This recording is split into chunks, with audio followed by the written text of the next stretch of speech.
Então, como é que nós vamos fazer? Amanhã nós vamos fazer um momento aqui de perguntas e respostas. É um momento onde nós vamos dialogar com vocês. Você pode colocar a sua pergunta, pensar na sua pergunta, e amanhã eu e o pastor Rômulo nós vamos estar respondendo aqui, respondendo as suas perguntas, tá? Então, amanhã vai ser só para isso, só para esse diálogo diretamente com perguntas dos irmãos. Já tem algumas, acredito que já deve ter muitas perguntas, né? Mas amanhã vai ser um dia para isso. Hoje eu gostaria só de fazer alguns apontamentos a mais, tocar em alguns outros pontos sobre o continuismo, dom de línguas, dom de profecia. Eu queria só fazer esse panorama geral sobre o que nós temos visto, e amanhã então a gente termina nesse ponto, ok? Então eu vou começar. O que nós temos visto? O nosso grande ponto, nosso grande intuito aqui, meu e do pastor, foi mostrar para os irmãos um pouco sobre o continuismo, sobre a continuidade dos dons espirituais. Isso tem muitos motivos. Muitas vezes os continuistas, eles são colocados, deixa a moto passar aqui, eles são colocados como geralmente indoutos, sem muita exegese, com sérios problemas de interpretação bíblica. E por que isso acontece? Porque nós vemos muitos excessos, é óbvio, isso existe muitos excessos dessa posição, em outros meios denominacionais ou então movimentos evangélicos, e muitas pessoas olham para esses movimentos evangélicos e assim denominam aquilo de continuismo bíblico, enquanto nós não podemos fazer isso de imediato. Por quê? Porque nós devemos olhar primeiro e analisar primeiro as escrituras. Então a nossa ideia foi trazer um melhor esclarecimento exegético e prático dessa posição chamada continuismo, ou pela continuidade dos dons. O grande questão é que no Brasil nós começamos a desenvolver o conceito de catolicidade. O conceito de catolicidade é porque nós temos uma espécie de núcleo evangélico e todos podem ficar unidos nesse núcleo evangélico, nesse núcleo de doutrinas ou de ensinos, aonde por conta que todos concordam com esse núcleo, eles afirmam que são irmãos. Então a catolicidade é porque eu tenho ali pessoas de toda classe, de toda posição social, abrange ali todos os cristãos, independente do que seja, num só momento, numa só catolicidade, numa só unidade. Entretanto, catolicidade não pode ser desculpa para a gente não falar sobre certos assuntos. A catolicidade, ela não vai me dizer que eu devo parar de falar de assuntos que diferem do outro simplesmente porque esses assuntos não são ditos essenciais. O problema dessa definição, e essa não é uma definição apropriada de catolicidade, nem nos grandes movimentos de catolicidade evangélico, como o do Kevin Van Hoosen, que tem um livro muito bom sobre isso, afirmaria tal coisa. Por quê? Porque dentro daquela comunidade especial existe um modo vivendo, existe uma forma de viver. E se eles acreditam naquilo, esse modo de viver tem que ser alimentado, ele tem que ser bíblico. E o diálogo entre as partes tem que existir. Catolicidade não pode ser motivo de ser isento de tomar certas posições. Nós sabemos que para tomar uma posição no Brasil, também nós vamos ser existe muitos julgamentos se você tomar uma posição ou uma convicção. Existem muitas coisas em jogo quando você toma posições acerca de alguma coisa. Mas a convicção do cristão, ela tem que pautar as suas posições, é óbvio. Deus pressupõe que a fé contém convicção. E nós, como igreja, nós precisamos desenvolver a nossa convicção para assim nós podermos desenvolver um nível prático mais apropriado. Então nós temos muitos desafios ainda no Brasil para lidar com catolicidade, ou seja, para tratar melhor essa unidade. De um lado nós temos pessoas que debocham de uma posição como o continuismo, nós temos pessoas que levantam espantalhos sobre certos autores, abrem livros para buscando caricatura para poder manchar ali. Então nós temos que trabalhar muito catolicidade ainda no nosso Brasil. Dito isso, o que seria os pressupostos, ou por que o continuismo? Por que eu defendo, ou nós olhamos para a continuidade desses dons? E eu gostaria de listar aqui, antes de a gente entrar em alguns detalhes, 4 motivos.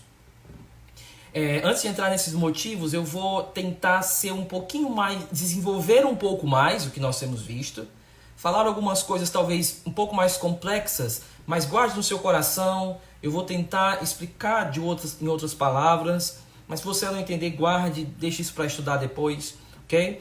O primeiro motivo é hermenêutico. Nós acreditamos que a estrutura bíblica, a estrutura de interpretação bíblica pressupõe a continuidade dos dons. E quando nós estamos falando de hermenêutica, nós estamos falando de como nós tratamos o texto, como nós lemos o texto. E muitas vezes nós lemos o texto pensando que nós não temos pressupostos nenhum, pensando que não existe nenhum tipo de ideologia ou óculos que vai pautar parte da minha leitura daquele texto. Existem muitas coisas em jogo quando nós lemos sobre algumas doutrinas, quando nós estudamos sobre algumas doutrinas. E essas coisas que estão em jogo, elas vêm para a nossa leitura.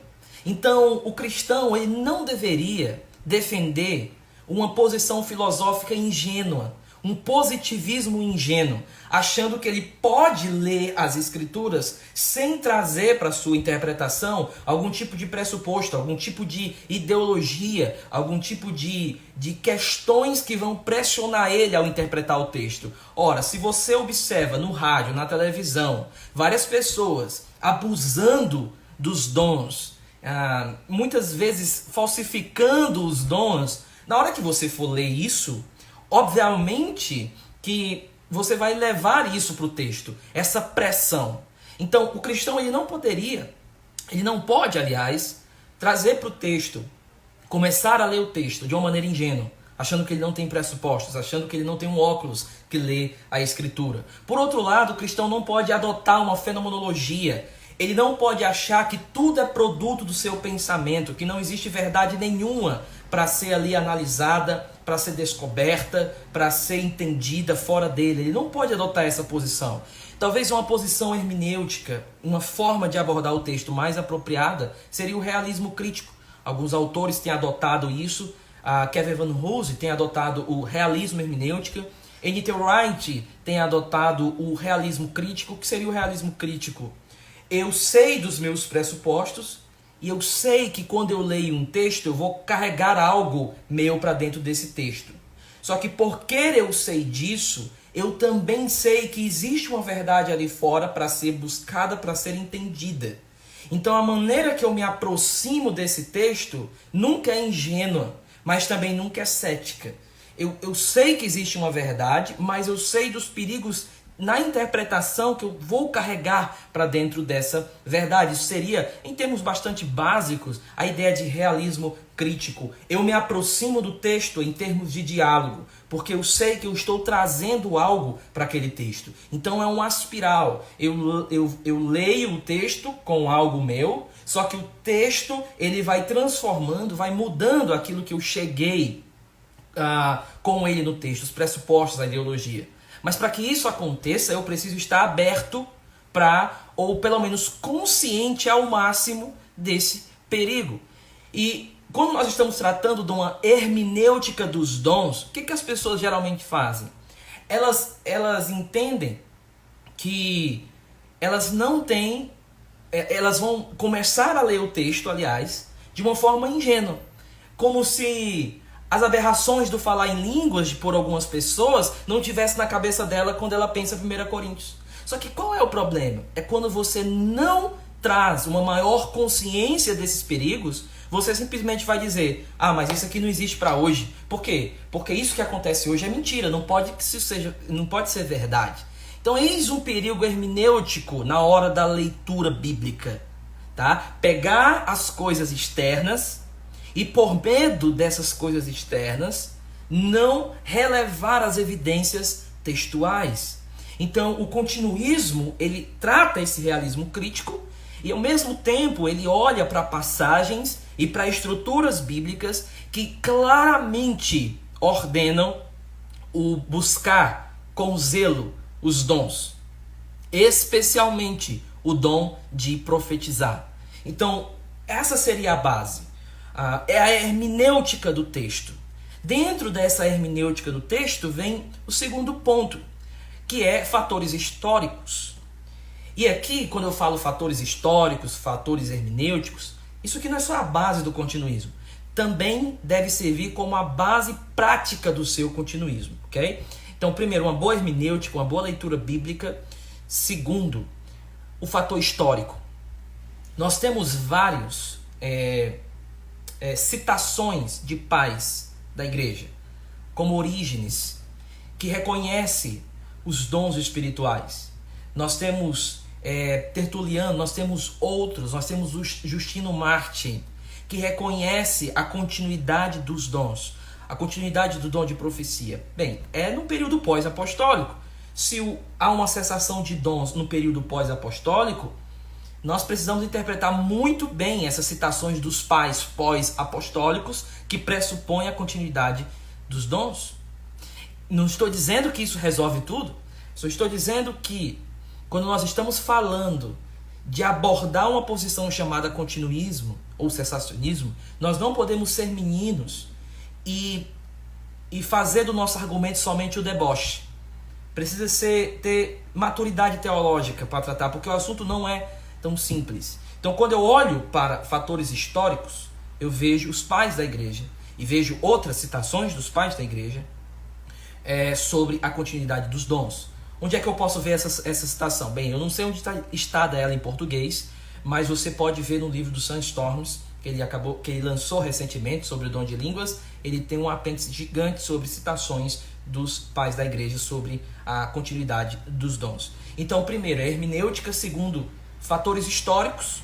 Nós olhamos para os nossos pais, nós olhamos para até antes de Agostinho, quando não se falava muito de cessacionismo. Em Agostinho, eu ainda tenho minhas dúvidas da minha interpretação da cidade de Deus, se de fato pressupõe-se uma cessação dos dons em Agostinho. Isso não é claro de forma nenhuma, mas os nossos pais praticavam os dons e nós temos exemplos dentro da história da igreja da prática desses dons. Então, a maneira que o continuismo deve abordar deve ser olhar para esse histórico e aprender com ele. Você quer ser um bom continuista? Olhe para praticar o continuismo de maneira saudável, então olhe para a história. Veja como as posições saudáveis da história abordavam o continuismo. Qual é o grande problema? É que muitas vezes a gente só olha para as aberrações, para essas coisas de hoje. Mas vamos olhar para a história, aprender com a história e entender que lá pode ter vários tesouros para a gente mergulhar, buscar e aprender a lidar com essa questão do carisma, dos dons do Espírito. Então, motivo hermenêutico, a hermenêutica bíblica que nos impõe a olhar textos no imperativo de buscar os dons, fatores históricos dos pais, e terceiro, um fator exegético. Qual é o fator exegético aqui? Quando nós pegamos textos como 1 Coríntios 12, 14, e nós fazemos análises exegéticos daquele texto, um continuista ele vai olhar para essa análise e vai dizer o seguinte: em nenhum momento esse texto deixa claro a cessação dos dons. Exegeticamente, não deixa claro. Não deixa de forma nenhuma. Por quê? Porque Paulo diz que as línguas cessarão, mas o limite do tempo para a cessação dessas línguas, dessas profecias, ele coloca na vida do perfeito, da realidade perfeita da era por vir. Nós vivemos no já e ainda não. O perfeito vir é tirar o ainda não, estabelecer o 100%, o total já do cristão. Então, aquele texto não pressupõe isso. Alguns vão dizer, mas é porque você tem que entender que o verbo ali está na voz média no grego. Voz ativa, sujeito, praticação, passiva, recebe, e ali está na voz média, ou seja, os dons iam cessar por si mesmo, ninguém ia cessar. Bem, isso mostra uma ignorância da língua grega, mostra uma ignorância da própria voz média e mostra uma grande falácia gramatical, porque ninguém pode descansar uma doutrina em cima de um único fator gramatical chamado voz verbal. Não se pode. Diferente do que muitos pensam, a voz média do grego não tem nada a ver com a nossa voz reflexiva. E muitos eruditos, e vamos pegar aqui o principal, amado por todos, para deixar dessa forma, o próprio Robertson, ele anularia completamente essa posição de que porque está na voz média, vai cessar por si mesmo. Pelo amor de Deus. A ideia da voz média é que existe um envolvimento do sujeito. Existe um envolvimento ali do próprio sujeito, ele está envolvido naquela ação. Ele não está só praticando, ele não está só recebendo, ele está completamente envolvido. Então, quando ele diz que as línguas cessarão, ele está dizendo, olha, vai chegar um dia onde esse envolvimento dos dons, ele vai acabar. Vocês não estão envolvidos, agora vocês estão envolvidos nos dons. Mas vai chegar um dia que vai acabar, quando o perfeito. Então, olhando exegeticamente, nós, como continuistas, não olhamos para o texto como fechando. Alguns dizem, mas não fecha aí. Qual é o sensacionista que diz que fecha? Nem todos. Mas isso poderia nos ensinar melhor sobre catolicidade. Eu insisto nisso. Se não há uma clareza, é melhor estudarmos melhor sobre isso. O último motivo, a base de ser um sensacionista, além de hermenêutico, histórico, exegético, eu tenho o motivo escatológico. Os últimos dias no Novo Testamento são dias que são estabelecidos, um período de tempo estabelecido, aliás, que vai da ressurreição, o estabelecimento do pacto da nova aliança, até a vinda do Messias final. Aqui está os últimos dias. Quando nós olhamos os textos bíblicos em Atos, nós observamos que o que marcaria os últimos dias era a presença desses dons. A presença deles nos últimos dias, diz o Senhor. E quando o texto fala desses últimos dias, ele diz que eles profetizarão, seus filhos, as suas filhas e suas servas.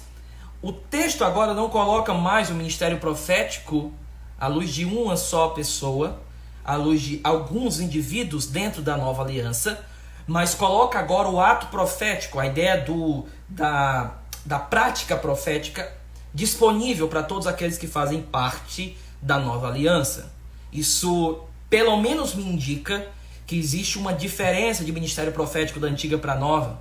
Lembre-se que lá em Números, me falha a memória agora o versículo, Moisés, ele diz, quem dera se todo o povo fosse profeta. O dia que Moisés desejou chegou. Então, qual é a mudança ou a descontinuidade que essa mudança de aliança traz para o ministério profético? Então, de forma escatológica, nós estamos vivendo o último dia. E a continuidade dos dons no Novo Testamento, ela está sempre atrelada a questões escatológicas. Agora o reino já foi inaugurado. E agora esse reino inaugurado, ele é marcado pela presença do Espírito no meio do seu povo, no meio da igreja. A grande ênfase do Novo Testamento é o Espírito, o templo do Espírito, a vida no Espírito. Se antes era a Torá e o sacerdócio, há uma ênfase agora diferente na nova aliança. Essa ênfase diferente na nova aliança pressupõe-se, então, que o dom profético, dom de línguas e os dons, eles estão na igreja, porque esses dons pertencem à era escatológica, os últimos dias, para colocar dessa forma.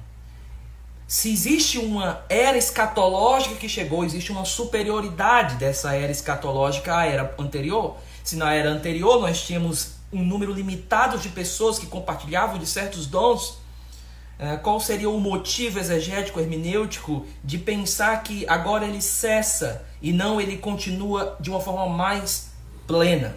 Então esses são os motivos: hermenêutico, histórico, exegético, escatológico, que nós pressupomos não só a continuidade desses dons, mas a forma saudável de como tratar a continuidade desses dons. Você quer praticar bem os dons do Espírito e estudar bem sobre isso? Estude isso.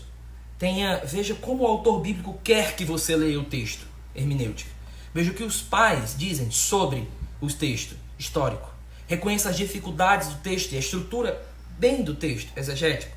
E reconheça o tempo como igreja que você está vivendo em relação ao Antigo Testamento escatológico. São esses os motivos da continuidade do charisma, dos dons. E aqui nós podemos agora dar um próximo passo. Algumas posições, então, argumentam que entender dessa forma é perigoso, não bíblico, precisa ser repensado. Nós temos homens de Deus que defendem essa posição, homens sérios, e nós precisamos considerar algumas coisas aqui. Geralmente eles falam, e a argumentação pode ser colocada de 3 formas. A primeira é que o dom de profetizar no Antigo Testamento era uma revelação divina infalível. Então eles dizem o seguinte: o dom de profecia no Antigo Testamento era um dom de revelação infalível. Então tinha, assim diz o Senhor, era algo infalível. Não existe nenhuma mudança, segundo ponto, entre o ministério profético do Antigo e o ministério profético do Novo. A mudança ela é muito pequena, não é uma mudança muito acentuada. Ou seja, pressupõe-se então que os profetas do Novo também teriam uma revelação de Deus, obviamente, e infalível. Não podem errar. E terceiro ponto, eles vão dizer que esse ministério profético infalível, revelacional, ele é a base da igreja. Ele só serve como fundamento. Essa seria a argumentação. Ele não serve para outras épocas da igreja, porque ele se viu apenas como fundamento. Talvez esse seja o melhor argumento da outra posição sensacionista dos nossos irmãos. Efésios 2:20. Só que o melhor argumento não significa o argumento final. É o peso dos argumentos que contam. E apesar de nós reconhecermos algumas dificuldades, esse texto não teria perigo, não tem problema. Entretanto, entender dessa forma é diminuir um pouco de toda a complexidade do dom profético. Vamos pegar alguma forma, um ponto aqui. Pense comigo. Se a revelação profética do Antigo Testamento ela era infalível, ok? É a revelação de Deus, o profeta não pode errar, e agora no Novo também é dessa forma. Nós vamos perder muitos textos do Antigo. Um desses textos, você deve lembrar, é quando Eliseu é avisado, 2 Reis 2:3, Eliseu é avisado de que o seu Senhor vai ser levado, Elias vai ser levado aos céus. Ele é avisado por um grupo de profetas. E Eliseu diz, ok, tudo bem, beleza. Vai ser levado, eu sei disso, mas fique quieto, não vou contar nada, vai ficar todo mundo quietinho aqui. Tem um momento, então, que Elias é levado aos céus. E naquele momento, os grupos de profetas que estão ali, eles dizem assim para Eliseu, vamos procurar o corpo de Elias em outro lugar. Eu acho que ele deve ter sido levado para outro lugar. Os profetas acabaram de dizer e eles receberam por revelação de que Elias ia ser levado aos céus, ele ia ser assunto, ele ia ser tirado dali. Mas só que alguns versículos depois, os profetas dizem, vamos procurar o corpo dele ali. O que está acontecendo nessa passagem? Por que quando Elias recebe de Deus aquelas ordens de ungir certos reis, Azael, se eu não me engano, Jeú, e chamar Eliseu, o que Elias faz depois que ele recebe essa revelação divina? Ele só faz uma coisa. E qual é que ele faz? Ele chama Eliseu. E quem é que unge os outros? Jeú, é Eliseu que unge, não é Elias, mas ele recebeu a palavra profética que ele deveria fazer isso. O que aconteceu? Existem certas complexidades no ministério profético do Antigo Testamento. E o que é que nós podemos olhar? É que também no Antigo Testamento os profetas profetizavam em parte. Eles recebiam a palavra de Deus, a revelação de Deus, mas na transmissão dessa profecia, poderia haver algumas aplicações que seriam falíveis. Mas agora vem um ponto importante. Dizer que existem casos de profecia assim não coloca em xeque a autoridade da Escritura, a inspiração divina. Por quê? Porque isso é um outro assunto. É um assunto de entender que aquilo que Deus revelou como autoritativo para a igreja, aquilo está guardado tanto na sua revelação como na sua transmissão. Mas o ministério profético não é limitado a esse tipo de profecia, onde até a transmissão é guardada. O ministério profético do próprio Antigo Testamento ele é mais amplo do que isso. E isso se repete no Novo Testamento. Nós temos visto no caso de Atos 21, quando os profetas falam para Paulo não ir. Paulo olha e entende que a interpretação desses profetas está equivocada. E aí eu tenho aqui o livro do Thomas Snyder, aqui, Dons Espirituais, e ele diz algo o seguinte, deixa eu ver se eu acho aqui. Eu vou ler o próprio Thomas Snyder, esse aqui seria o melhor livro reconhecido por sensacionistas atuais. E eu concordo com ele nesse ponto. Ele diz o seguinte, em Atos 21, a profecia está correta, mas a dedução tirada da profecia está errada. Peraí, mas não é isso que o continuismo está falando? Beleza. Eu sugeriria que a dedução tirada da profecia não era parte da profecia. Quem definiu isso?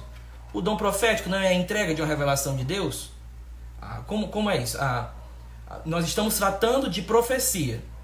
Beleza. Mas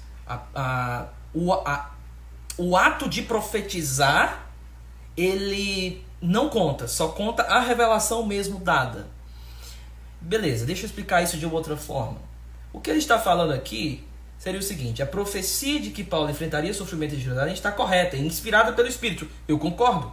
A conclusão que as pessoas tiraram da profecia de que Paulo não deveria viajar para Jerusalém é que estava errada. Beleza? Estamos juntos nisso e é isso que nós estamos falando. O profeta ele pode receber aquela inspiração, aquela revelação divina sobre algo específico, mas a dedução, a conclusão, a explicação, ela pode vir com questões falíveis ali. Aí o que é que o crente no Novo Testamento é levado a fazer? Provar as profecias. Prove as profecias. Retenha o que é bom. Isso não é dito com as palavras que são mandamentos do Senhor. Reter o que é bom não é dito. É dito para a profecia. Em outras palavras, nós estaríamos juntos aqui nessa questão dos dons, da profecia. E é isso que um continuista está dizendo.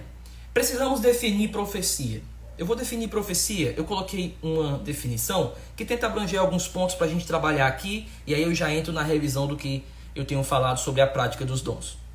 Primeiro, o dom de profecia é uma palavra de Deus que é feita na comunhão de uma igreja local, que deve ser testada devido à falibilidade humana, que pode aplicar de forma imprecisa ou mesmo errada a revelação recebida.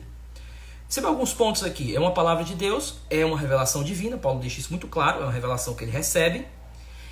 Ela é feita na comunhão da igreja local, e isso é muito, muito importante. Estar na comunhão da igreja local não significa no culto, porque Ágapo não profetizou para o culto, num culto para Paulo, mas na comunhão da igreja local. Isso tem muitas implicações de como nós tratamos aqueles ambientes de casa de oração, casa profética. Pessoas que fazem uma casinha de um profeta, essas pessoas enfraquecem a igreja local. Vamos ali, profeta tem uma palavra de Deus, tem um profeta ali que tem isso, eu vou buscar isso fora da comunhão da minha igreja local, isso enfraquece o corpo eclesiástico, isso é estranho ali. Mas Deus já fez muitas coisas, Deus já operou muitas coisas, nós estamos buscando agradar a Deus positivamente, então nós devemos procurar o máximo ver as diretrizes bíblicas de como isso deve acontecer, apesar de alguns acontecimentos bons que ocorreram.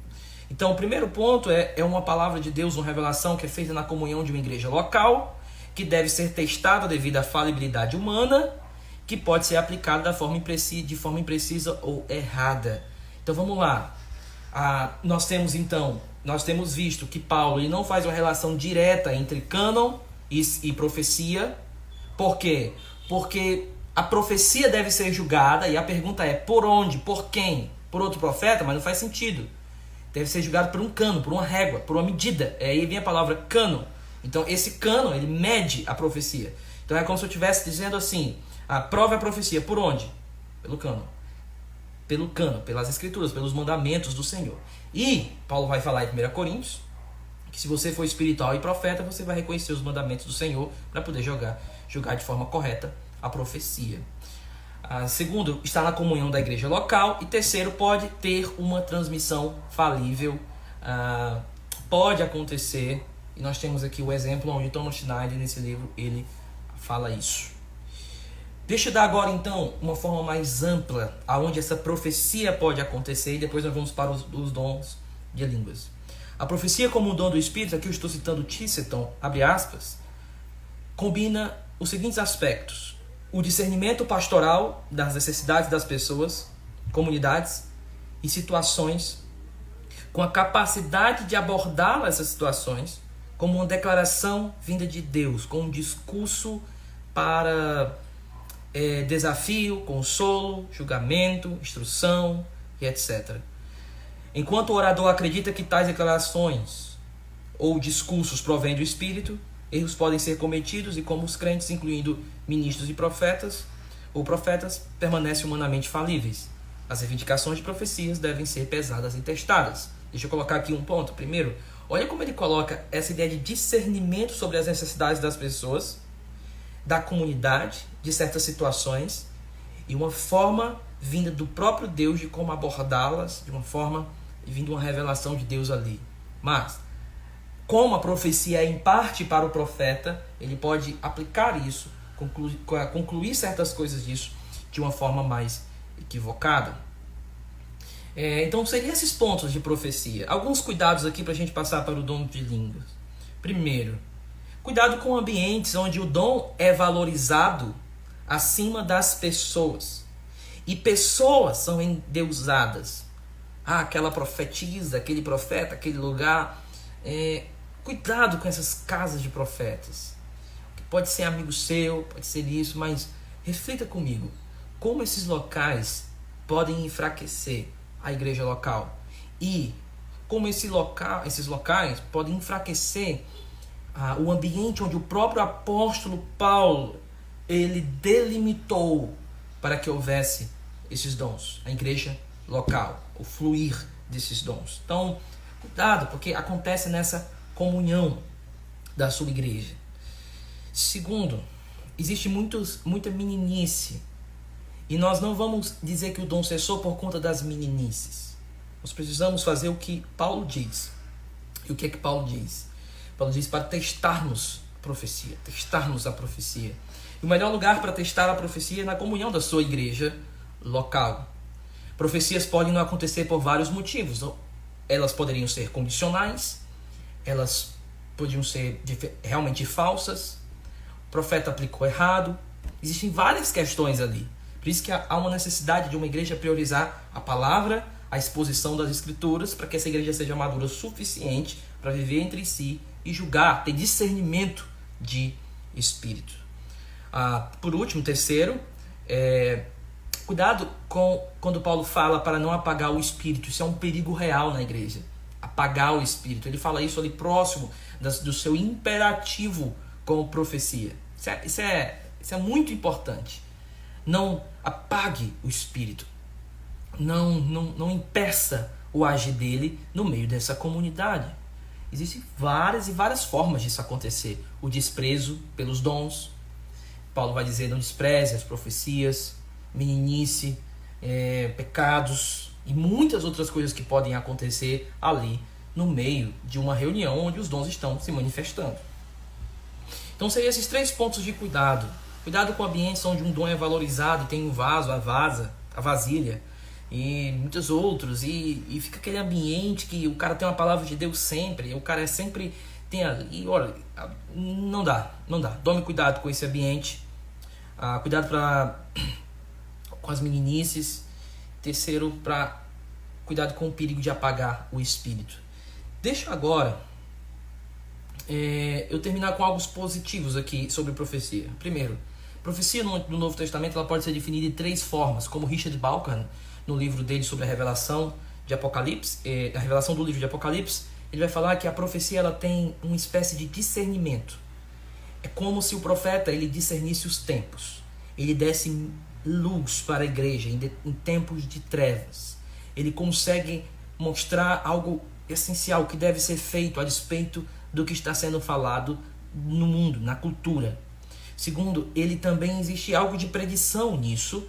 Ele consegue estabelecer predições quando revelada por Deus. E por último, o profeta ele sempre urge, ele sempre leva os seus ouvintes a ter uma resposta apropriada àquilo que ele falou. Nós vemos isso bastante no livro de Apocalipse e muitos outros profetas como Jeremias, que lutou com falsos profetas na época dele, e profetas que eram reconhecidos pela comunidade, que profetizavam em favor de Yahweh, mas profetizavam coisas que eram ruins demais para o povo ouvir, o povo não merecia ouvir aquilo, e eles profetizavam coisas boas. Então, seria assim que a profecia ela se comporta dentro do escopo bíblico. Deixa eu passar agora para as línguas, e aí aproveitar esse tempo final aqui. O grande ponto do dom de línguas é o seguinte. Ele é um dom debatido porque existe muitos preconceitos sobre isso. O que geralmente acontece é um nível de meninice em muitos lugares, movimentos proféticos. Nós temos Kenneth Hagin, movimentos como Palavra da Fé e outros que extrapolam tudo isso. Beleza, nós sabemos disso. Agora, o texto bíblico limita o dom de línguas a línguas humanas? Mas Atos aconteceu isso. Nós colocamos vários pontos aqui durante os nossos lives, de que não deve ser feita uma relação 1 a 1 com Atos 2. Porque primeiro, cada um escutava em sua língua, então não crentes receberam um dom de interpretação. Paulo, ele critica os crentes de Corinto por estar falando em línguas na presença de descrentes, porque eles vão dizer que eles estão loucos. Mas lá em Atos 2, quem é julgado não é o povo porque está falando em língua, mas é o povo que não está entendendo, os descrentes que não estão entendendo. Ou seja, em Atos não há uma crítica aos crentes, há uma crítica aos descrentes. Em 1 Coríntios, há uma crítica aos crentes e não aos descrentes. Outro, quando Paulo ele fala que ele faz uma relação entre... ele vai dar um exemplo, nós vimos isso na passada, e ele usa instrumentos musicais. Ele diz assim, olha, tá vendo isso aqui? Isso aqui parece com... deixa eu dar um exemplo do que as línguas parecem. Tá vendo esses instrumentos musicais? Precisa-se ter uma espécie de tocar isso com interpretação, porque senão as pessoas não vão entender, ok? Aí Paulo vai para um outro exemplo. E qual é o outro exemplo de Paulo? As línguas humanas, as linguagens humanas, os idiomas humanos. Ou seja, ele não só tem os instrumentos musicais como exemplos para falar em línguas, mas ele também tem o próprio idioma humano. Pressupõe-se então a possibilidade de que esse texto está nos falando de que o dom de línguas ele não é limitado à linguagem humana. Ele não é limitado à linguagem humana. Nós temos o testamento de Jó, que ele, dentro do judaísmo do Segundo Templo, afirma essa questão do uso de línguas angelicais no meio ali da comunidade de Qumran. Isso não seria estranho à comunidade cristã do primeiro século. Por que seria? Então, por que ele usa os dons como exemplo? Se o dom de línguas fosse sempre idiomáticos, então não serviria como exemplo. Não faz sentido. Tá? Nós também indicamos o vídeo do pastor, mas você pode ver isso com bastante calma. E nós temos outras coisas ali. Primeiro, alguns afirmam o dom de línguas é um sinal para os descrentes e tal, mas lembre-se, quando Paulo fala que é um sinal para os descrentes, o continuismo vai dizer o seguinte: Paulo está criticando os crentes de Corinto. Ele está dizendo o seguinte: lembra de Isaías 28? Lembra que Deus diz que depois que ele começasse a falar em outras línguas, esse povo não ia entender, eles iam ser julgados? Lembra disso, né?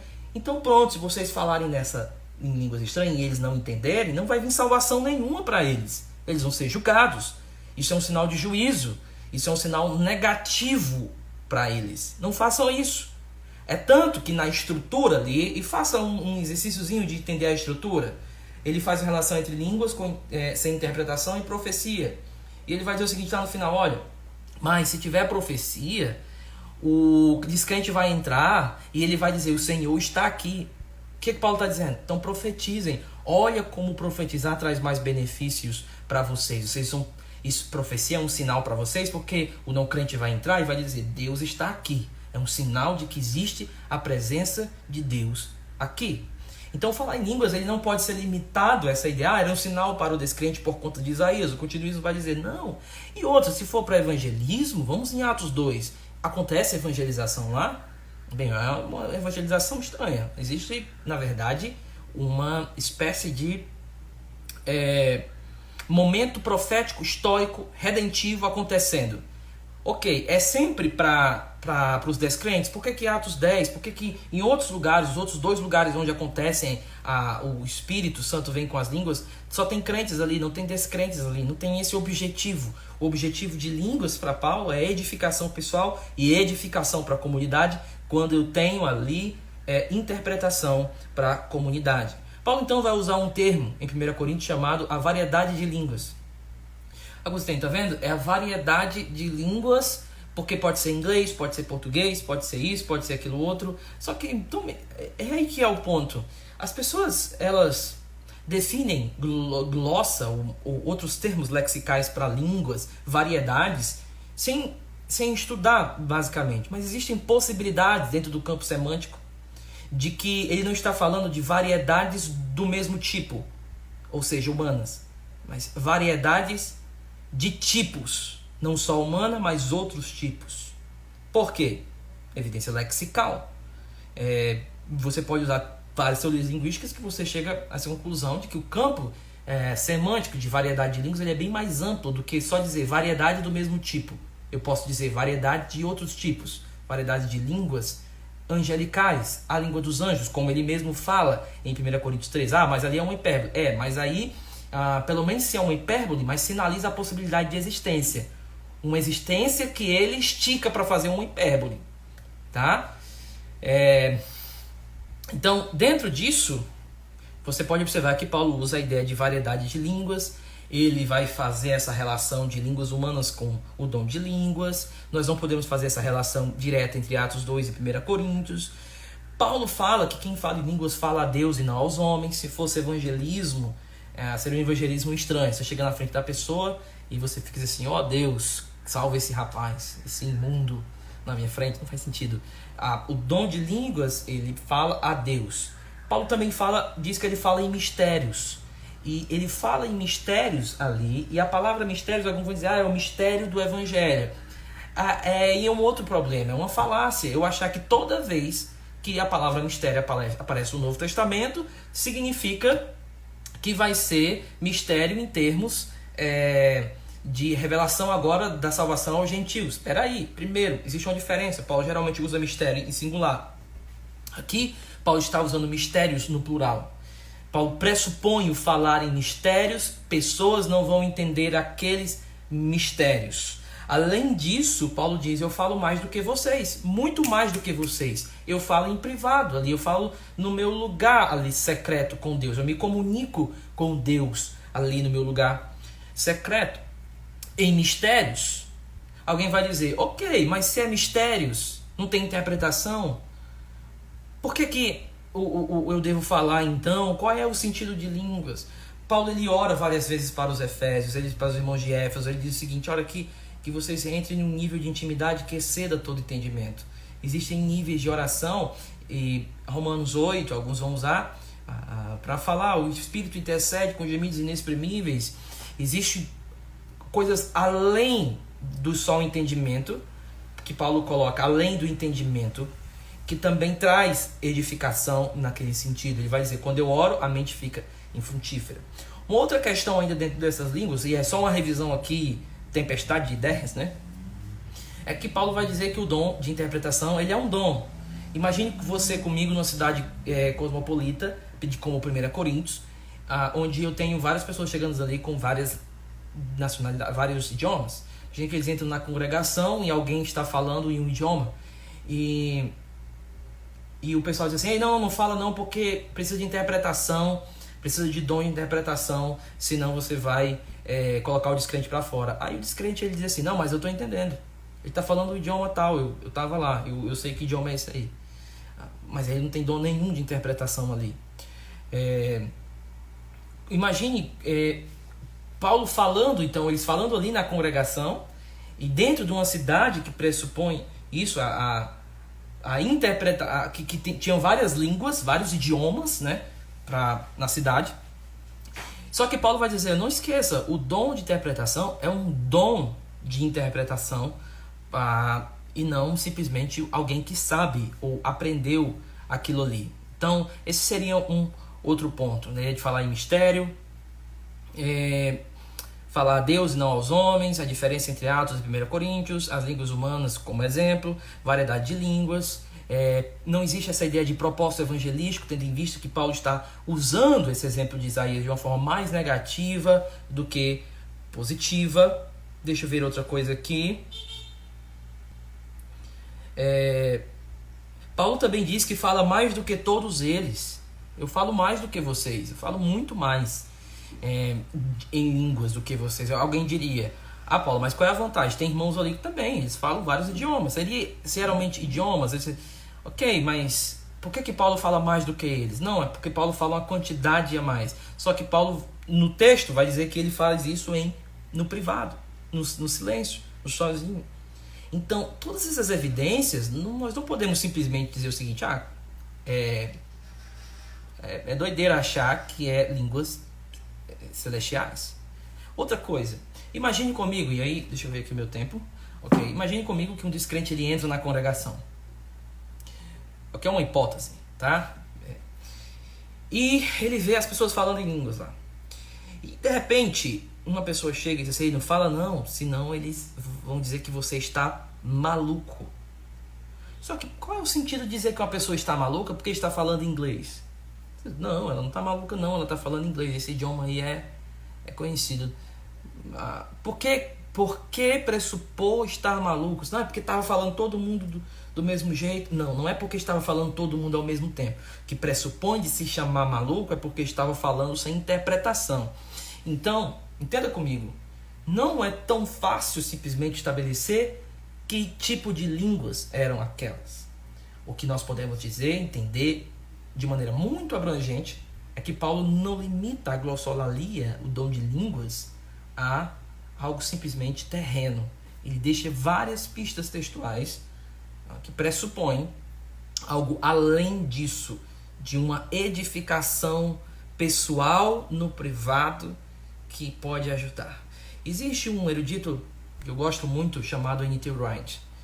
Ele falou recente agora, ele falando sobre isso, e ele disse que quando ele estava quando ele estava pensando sobre tudo isso, ele ia dar uma palestra em Oxford, e era sobre um livro que ele estava prestes para lançar. Ele tinha estudado muito, ele estava muito nervoso, né, na hora do lançamento desse livro. E aí ele diz o seguinte, ele diz que não sabia o que orar, e o N.T. Wright diz que começou a orar em línguas. E ele disse que ele não sabia muito bem o que estava acontecendo ali, mas ele sabia que algo ele estava orando a Deus, o Espírito estava levando aquela oração a Deus. Eu não estou usando aqui Valdomiro Santiago, estou usando aqui N.T. Wright. Alguns vão dizer, mas eles podem ter errado e tal, ok, mas nós devemos entender que o que é que está acontecendo no Novo Testamento, que tipo de nível de intimidade está acontecendo ali. Eu não posso ter medo de estudar essas coisas, tendo em vista que eu preciso aproveitar o já que está disponível para mim na era. E tem muito ainda não, mas tem muito já. E qual é o já? Os dons, ou seja, a presença do futuro invadindo o presente começou pelo Espírito. E essa presença do futuro invadindo o presente, se começou pelo Espírito, o Espírito ele vem, ele se manifesta e ele leva as pessoas a se tornarem pneumáticos, ou seja, leva pessoas a se tornarem espirituais, não no sentido de um nível de santidade, mas no nível de andar no Espírito, uma intimidade com o Espírito Santo. Poderíamos citar vários outros exemplos disso. Alguém pode dizer, mas é muito estranho isso é muito... Como é que pode? O senhor vai usar o argumento do Carson no livro A Manifestação do Espírito, onde ele coloca uma nota de rodapé, mostrando lá a possibilidade do dom de línguas estranhas, tirando as vogais e tudo mais. E qual é o problema do Carson ele apontar para uma possibilidade linguística de que pode existir idiomas ou formas de enunciados estranhas a mim, porque não contêm certas vogais, mas não significa que não podem ser uma linguagem, um enunciado completo, uma sentença com sentido, como no caso do hebraico antigo, sem vogais, como no caso de outras línguas e de outros idiomas. Então, alguns tiram sarro disso do Carson, mas parece que falta noção do que ele está escrevendo, do próprio Carson está escrevendo. O que esses homens estão observando ali no texto bíblico. Eu termino por aqui, então. O meu desejo eu posso colocar dessa forma, o meu desejo é que a nossa forma de pensar sobre os dons, ela não seja marcada por medo de como esses dons foram usados de forma abusivas no nosso tempo, mas que o nosso uso dos dons seja um nível de se aproximar da Escritura, perguntando para ela como esses dons podem aparecer, como eles se manifestam, não só de uma forma extraordinária, como alguns pensam, mas de forma natural, dentro da comunhão da igreja local. Irmãos que têm dons, a minha igreja tem irmãos que têm dons, e isso é maravilhoso para a igreja, perceptível na igreja, e isso marca a gente. Agora, quando esses dons são usados dentro de uma comunidade que preza pela palavra, pela pregação expositiva, pelo louvor bíblico, por tudo isso, pelo Espírito Santo, você tem um pouquinho, ou não vou dizer um pouquinho, você já tem o já dentro da estrutura lediana, dentro ali, a vivência do já ali com você. O meu desejo, então, é que a gente não paute o nosso estudo por medo do que isso aconteça, ou pelo um simples se aproximar do texto positivista infantil, achando que é impossível que aquelas coisas aconteçam, porque a realidade mostra outras coisas, e etc, etc, etc.